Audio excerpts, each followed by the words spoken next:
Hey there, I'm Heather Vaughn. I'm Triangle Veterinary Referral Hospital's Marketing and Communication Specialist, and we're talking about some holiday things to keep in mind today while you're out shopping with your pets. Dr. Marc Hirshenson is one of our board-certified surgeons here, and he has a few tips to share with you about things that he sees usually in his OR this time of year. Sure, Heather, and I think one of the more concerning things are particularly when you're wrapping gifts and using a lot of ribbon in cats. Cats love to play with the ribbon. They do. They love to eat it and gnaw on it, and sometimes it can actually get stuck in the intestinal tract and require surgery. Particularly when you're buying toys, you just want to be cautious of things that they're not going to be able to ingest very easily. They love ropes, they love feathers, things that are very dangly and make a lot of noise, and so the best tip is just to keep an eye on them.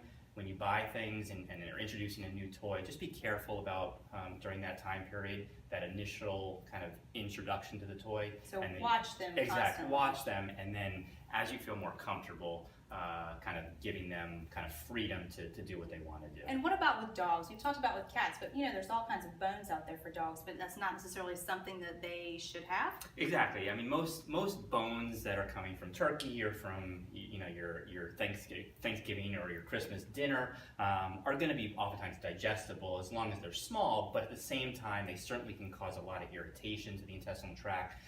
Dogs love to come up on the table and pick up the cookies and things like that. Right. So you want to just pay particular attention to what your setting is in terms of your food setup, and particularly in the trash, making sure they're not getting into anything that they shouldn't be getting into. But from the shopping perspective, like if I was going to go out and pick up bones for my dog, Sure. Are there toy bones or things like that that I should stay away from? Yeah, I mean, I think mostly we want to stick with bones that are going to be easily digestible, that they can eat very easily, as opposed to kind of a lot of the larger plastic bones. And again, use your discretion when you're picking out toys. You know your pet the best. You know what they like to do and what they're going to gnaw on.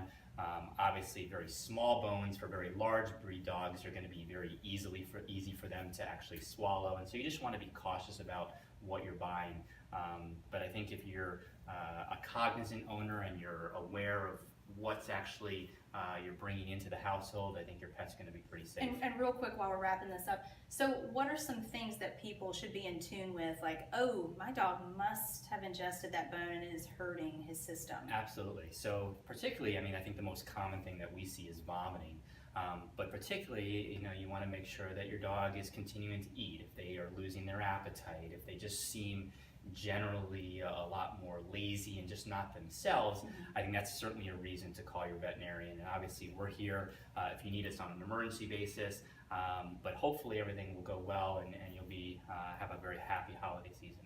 And don't forget, we are open in both locations 24/7 in Holly Springs and Durham. Give us a call if you need us.